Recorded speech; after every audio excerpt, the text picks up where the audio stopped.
Au sommet de Paris sur le financement des économies africaines, les propositions du ministre Omiad Ouadagni sur l'endettement responsable des pays font l'unanimité, à suivre l'analyse d'un économiste et le commentaire de Ricardo Loïc Péco. Les têtes couronnées rassurent, rien ne va entraver la prestation de serment du chef de l'État. La cérémonie s'annonce comme une fête, vous les entendrez.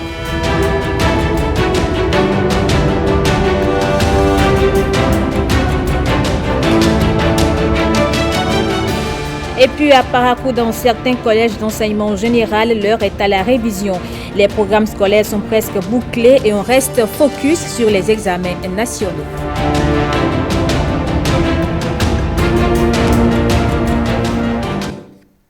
Bonjour à tous et bienvenue dans cette édition du journal. Au sommet de Paris qui a réuni plusieurs dirigeants du monde, le ministre Omiad Ouadagni a séduit par l'objectivité de ses analyses qui, il y a un an, n'avaient pas reçu l'assentiment de certains dirigeants d'Afrique. Désormais, tous reconnaissent l'importance des propositions du ministre de l'économie et des finances du Bénin sur la dette responsable des pays en voie de développement. Je vous invite à suivre à cet effet l'analyse de Ricardo Loïc Péco. Le succès enregistré par le Bénin au dernier sommet sur le financement des économies africaines à Paris est la preuve du sens de l'anticipation et de la responsabilité financière imprimée depuis 5 années par le gouvernement du président Patrice Talon. Un endettement responsable et non un appel à une indulgence des créanciers, c'est la position défendue, on s'en souvient, dès avril 2020 par le Bénin.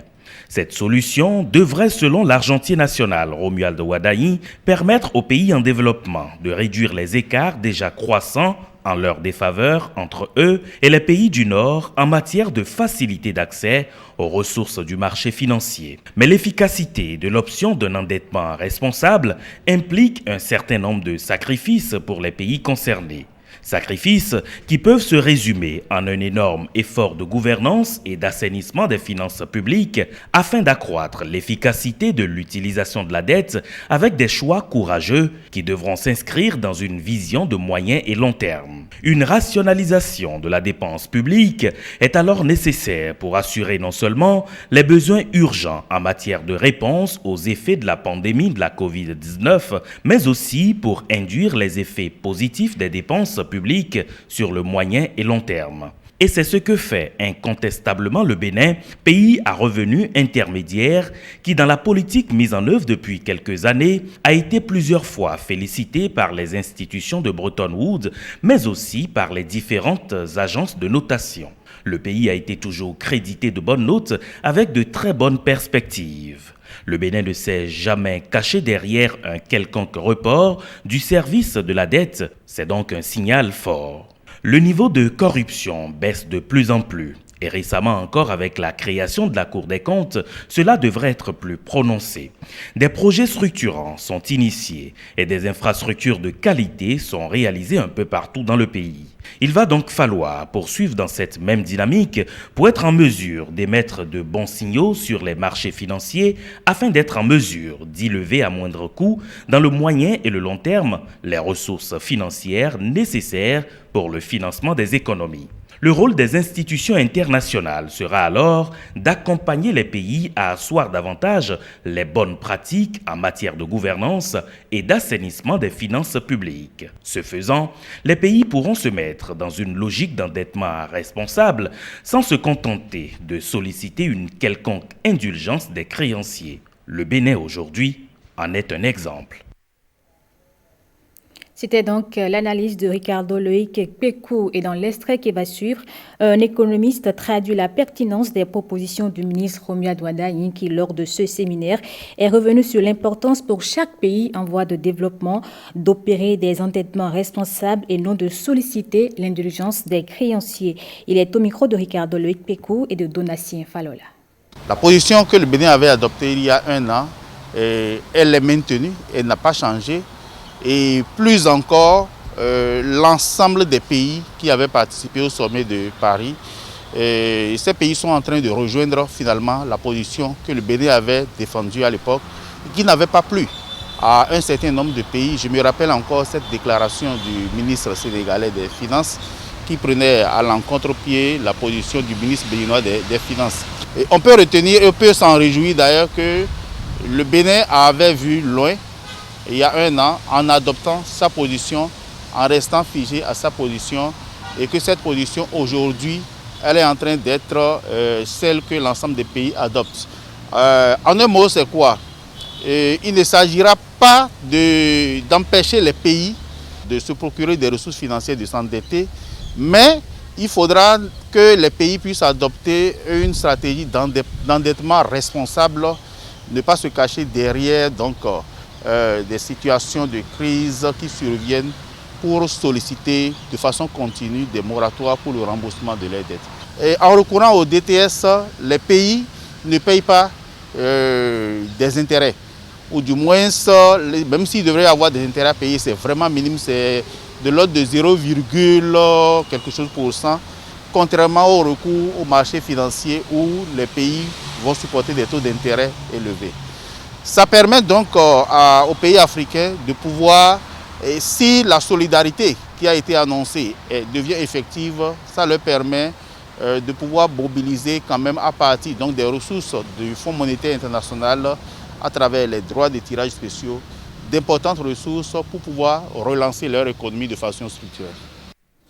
Dans le reste de l'actualité, après sa prestation de serment, Pascal Essou, le nouveau médiateur de la République, a pris fonction au siège de l'institution à Porto Novo.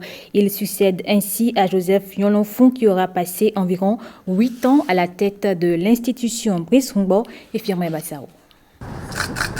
Une cérémonie de passation de charge empreinte d'émotion, tant celui qui s'en va aura passé 7 ans, 7 mois à la tête de l'institution.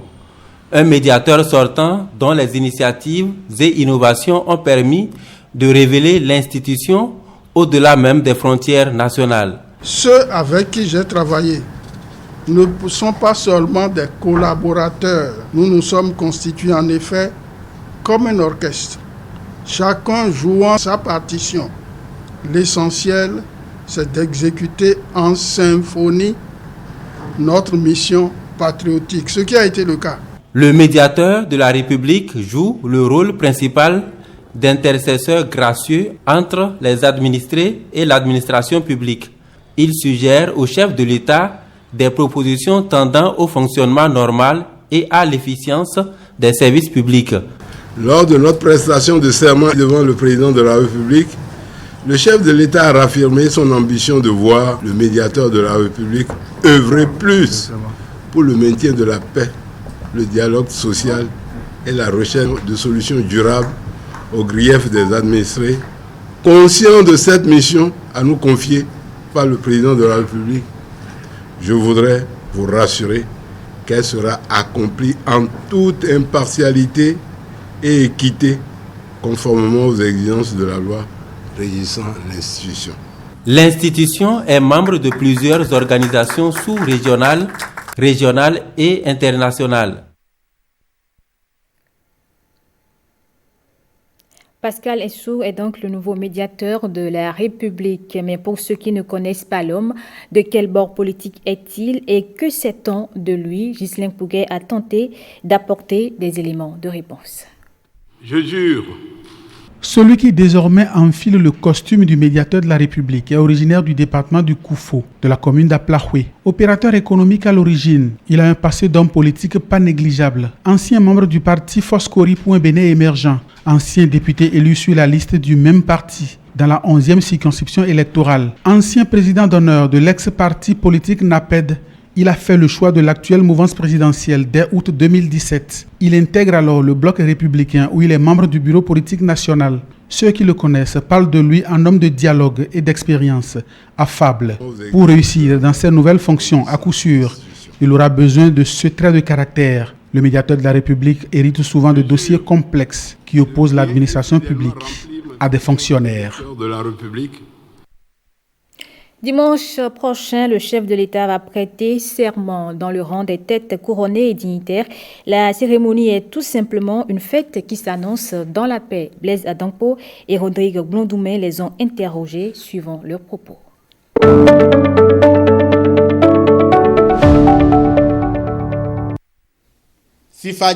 Le président Patrice Talon prêtera serment dans la paix. Je voudrais l'inviter à respecter les engagements qu'il a pris. Comme il l'a fait lors de son premier mandat, tout ira bien pour lui. Banté assistera à l'investiture du chef de l'État. Le président Patrice Talon a été élu par le peuple béninois tout entier. Banté n'est pas resté à l'écart de ce qui s'est passé. Banté n'avait pas au départ peut-être compris, mais Banté a pris le train en marche. Nous voulons la paix pour ce pays, le Bénin. C'est une très grande joie pour Lucien Medjiko, qui veut la paix et la réconciliation dans son pays, le Bénin. C'est des impressions de joie, de gratitude d'abord pour la nation qui a voté pour que Patrice Talon ait le second mandat. C'est une joie pour moi. Nous, les membres des forces royales, on sera derrière le président de la République. Pour nous, les Béninois, c'est une grande fête pour nous. Parce que c'est la bienvenue de le président Patrice Talon. C'est la bienvenue. Il est élu démocratiquement. Et c'est le peuple qui l'a élu. Ce que Dieu a donné, personne ne peut arracher. C'est ce que je suis en train de voir. C'est pour cela que moi, je l'ai nommé Dieu donné. C'est Ses actions lors de son premier mandat parlent en sa faveur. Nous avons le meilleur président. Paouya sera en grand nombre à l'investiture du chef de l'État parce que depuis la première mandature, Paouya a voté pour Talon. Et pourquoi pas, c'est le deuxième tour maintenant qu'on ne va pas arriver. On sera plein pour venir à l'investiture du chef de l'État. Parce que le chef de l'État, il est le président de tout le Bénin, en particulier le président de Paouya. Nul ne peut rien contre la volonté divine. Et le président Patrice Talon en est un exemple concret.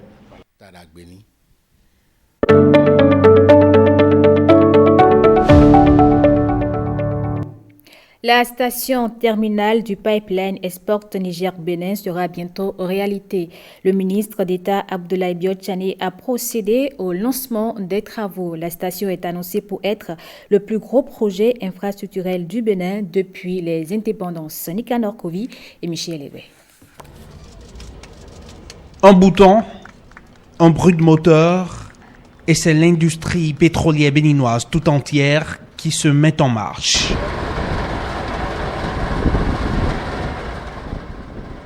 Sous le sol du Niger, du pétrole brut, en attente de se déverser par flot sur le marché international.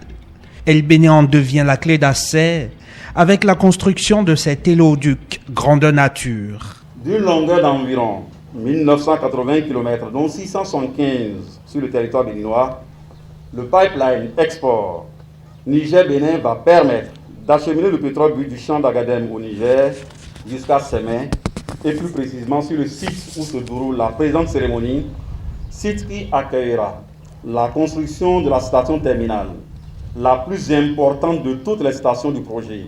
C'est à partir du quai qui sera construit en mer que le pétrole brut sera exporté vers le marché international. 5 départements traversés pour 17 communes et 141 villages impactés.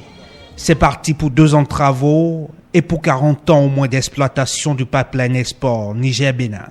La belle affaire, se réjouit-on du côté béninois. Ce sont plus de 3000 emplois que la construction du terminal de Sémé-Podi va générer et 300 autres avec son exploitation. Le choix du Bénin, le pays le doit à l'amélioration de son climat d'affaires, entamé en 2016, mais pas que. Le choix en faveur de l'axe Niger-Bénin pour rejoindre la côte atlantique en vue de l'exploitation du pétrole nigérien s'est imposé comme la meilleure option.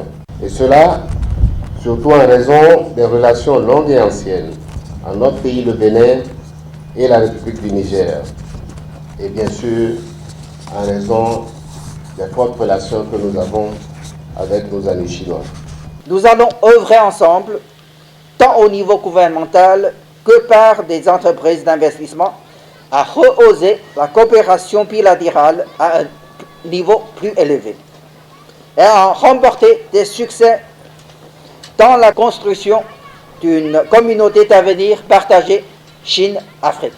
Sur ce terrain vague, bientôt le fleuron d'une industrie pétrolière locale pour un repositionnement stratégique du Bénin sur la carte du monde. Dans le volet agricole, un atelier de formation réunit des acteurs du secteur de l'agroalimentaire à Tropokodji. C'est une initiative de la direction départementale de l'industrie et du commerce de l'Atlantique et du littoral. Objectif, réfléchir aux enjeux de la transformation agroalimentaire. Ariane Da Silva, Génial Foudamoussi Agbouka et Louis Koudobo. Promouvoir la transformation de la production agricole locale pour contribuer à la croissance économique. La direction départementale de l'industrie et du commerce de l'Atlantique et du littoral en fait une mission. Et relever ce défi nécessite un renforcement des capacités des acteurs. L'objectif de ce séminaire est de partager avec les acteurs privés de l'agro-industrie les impacts économiques et sociaux de la transformation de la production agricole locale, ainsi que les nouvelles opportunités de création de richesses et d'emplois. À identifier les produits locaux, à les transformer et que les acteurs soient informés des mesures incitatives en matière de transformation de produits locaux et le développement des chaînes de valeur. Cet atelier offre aussi aux acteurs de l'agro-industrie un cadre pour réfléchir aux réels problèmes du secteur. C'est une initiative salutaire pour permettre aux acteurs de ce sous-secteur de parler, de présenter, d'exposer leurs différentes difficultés. Il faut que l'État prenne en compte réellement les réalités de notre milieu et nous aide à y arriver par les propositions que nous aurions à faire au cours de cet atelier. 4 communications sont prévues au cours de cette séance. Elles portent entre autres sur l'amélioration de la productivité et le développement des chaînes de valeur, puis sur la démarche qualité et l'accès aux marchés internationaux. Et toujours dans le domaine agricole, le PACOFID est créé pour accroître la productivité et faciliter l'accès au marché d'exportation pour certaines chaînes de valeur agroalimentaires. C'est un projet d'importance pour davantage appuyer les acteurs agricoles. Et c'est le ministre de l'Agriculture Gaston Dossoui qui a procédé au lancement. William Tchouki et Patrick Nimavo. Le PACOFID est le fruit. Il est certainement la pièce manquante du puzzle. Le PACOFID. Il vient appuyer la compétitivité des filières agricoles sans exception. Une deuxième mission fondamentale, il fait de la diversification des exportations un credo. Le projet d'appui à la compétitivité des filières agricoles et à la diversification des exportations pèse 94 milliards de francs CFA, un important accompagnement pour le monde agricole, un crédit financé par la Banque mondiale. Ce projet marque, de par son coût, une rupture par rapport aux autres projets du secteur. Une nouvelle bouffée d'oxygène pour l'agriculture béninoise. Le projet vient aussi élargir la porte des exportations des produits made in Benin. Et à ce sujet, la pièce va jouer sa partition. Le PACOFID découle d'une volonté affichée du gouvernement de pérenniser les acquis du secteur agricole. Les résultats enregistrés ces dernières années en disent long. Pour que ces bonnes performances soient maintenues et améliorées, le PACOFID doit exécuter de manière à atteindre rapidement les résultats qui en sont attendus.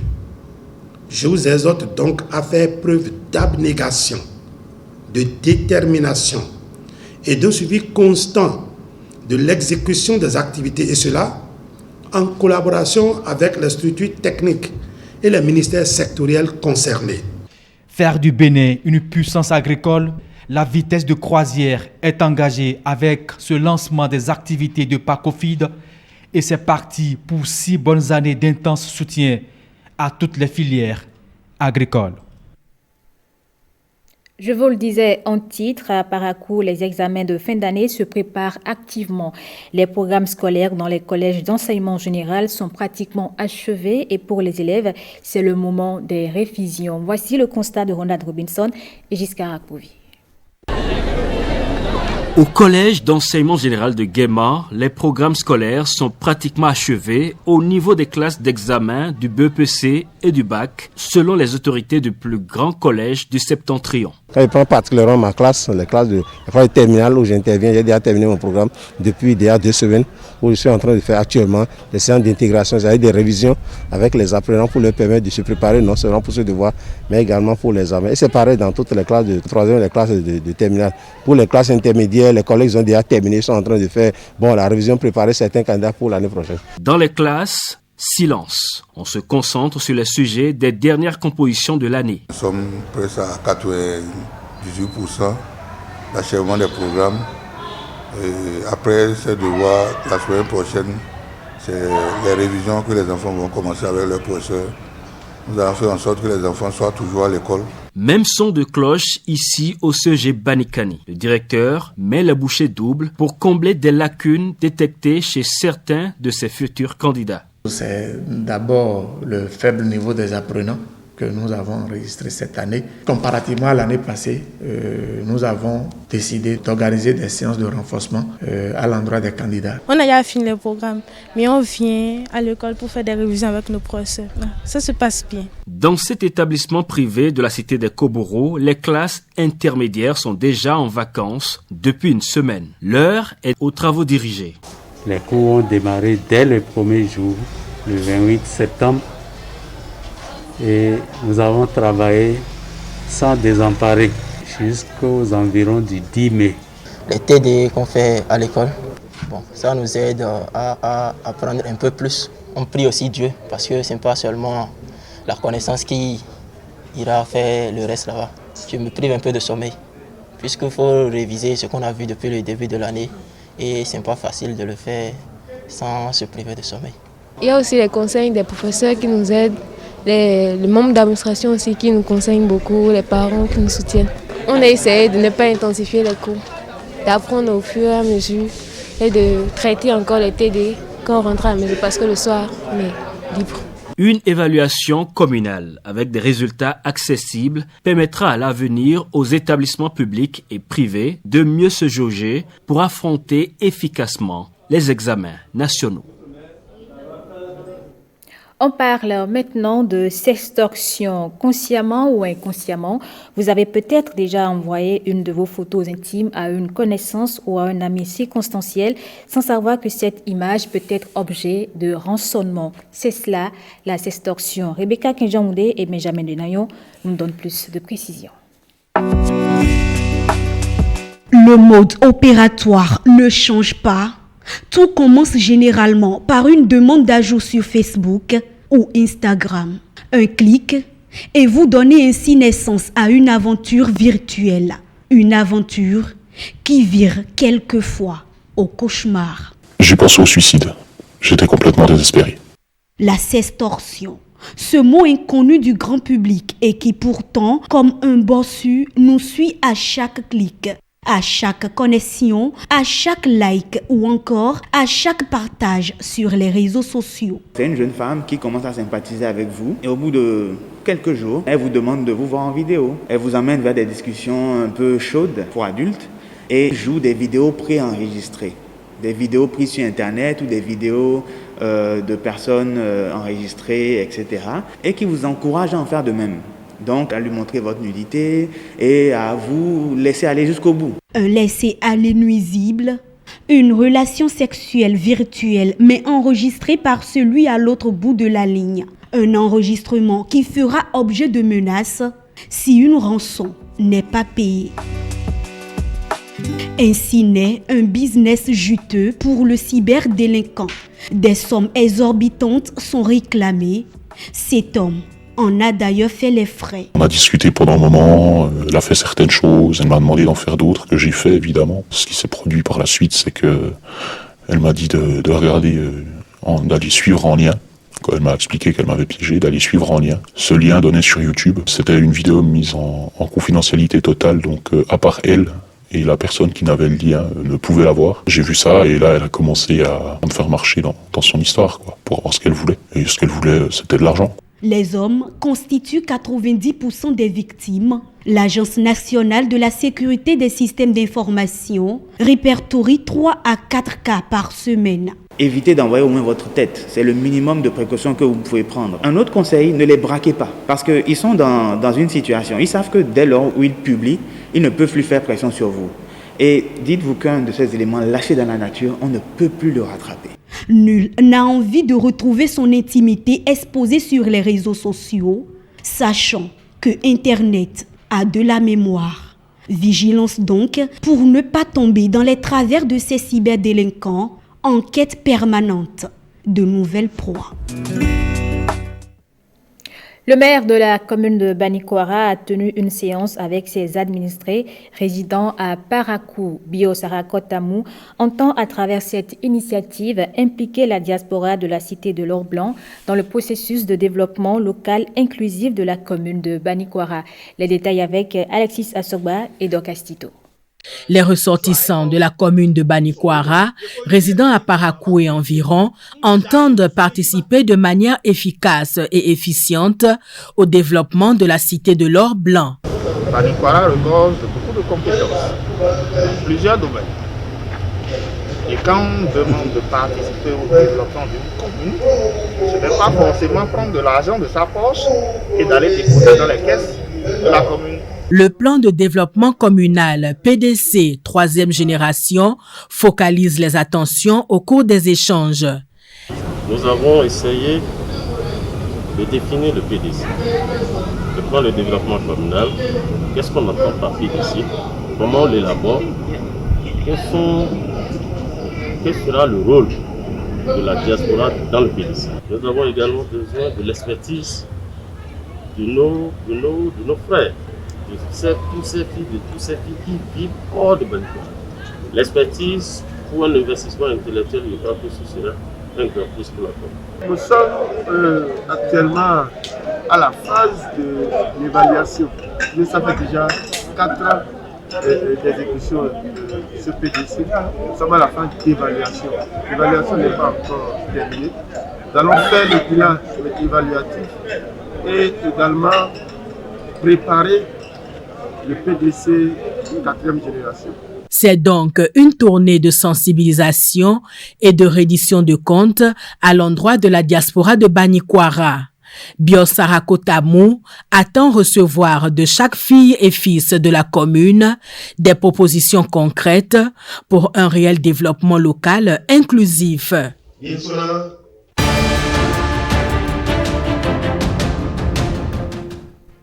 Hors du Bénin, l'Organisation mondiale de la santé alerte au sujet du Covid en Afrique. Guillaume Soro est jugé par contumace et en France, Nicolas Sarkozy est de retour devant les tribunaux. Ce sont là quelques informations à retrouver dans la compilation de Herman Rodrigue Amégan. Guillaume Soro, jugé par contumace depuis ce mercredi à Abidjan. L'ancien Premier ministre ivoirien est accusé avec une vingtaine de ses partisans pour tentative présumée de complot visant à renverser le pouvoir fin 2019. Selon le parquet ivoirien, l'ex-ministre qui vit en exil depuis 2 ans aurait fomenté une insurrection civile et militaire lors de son retour finalement avorté en Côte d'Ivoire en décembre 2019, 10 mois avant l'élection présidentielle. 19 de ses partisans sont poursuivis pour les mêmes charges, dont 2 de ses frères, l'ancien ministre et député Alain Loboyon, considéré comme son bras droit, et plusieurs autres anciens parlementaires, tous emprisonnés depuis 1 an et demi. Son avocate et ancienne ministre Afoussi Bamba, en exil, est également poursuivie. Ils encourent la prison à vie. Les élections nationales, à nouveau repoussées en Éthiopie. La commission électorale éthiopienne a annoncé ce jeudi leur tenue pour le 21 juin prochain. Une décision rendue publique au terme des consultations avec le gouvernement, un nouveau calendrier pour ce scrutin crucial pour le Premier ministre Abiy Ahmed.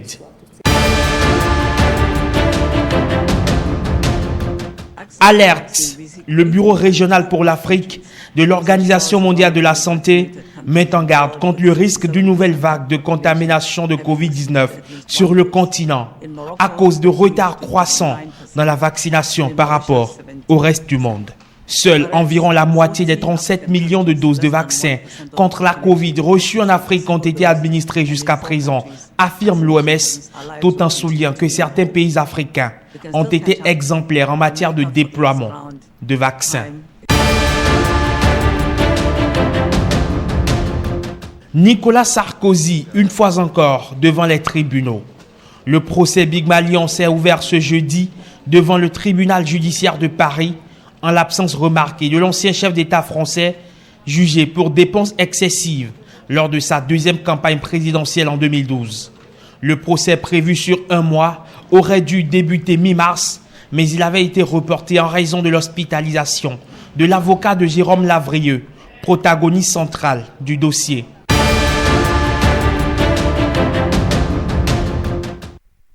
Voilà qui met un terme à cette édition du journal. Merci à vous de l'avoir suivi. Je vous retrouve demain avec plaisir.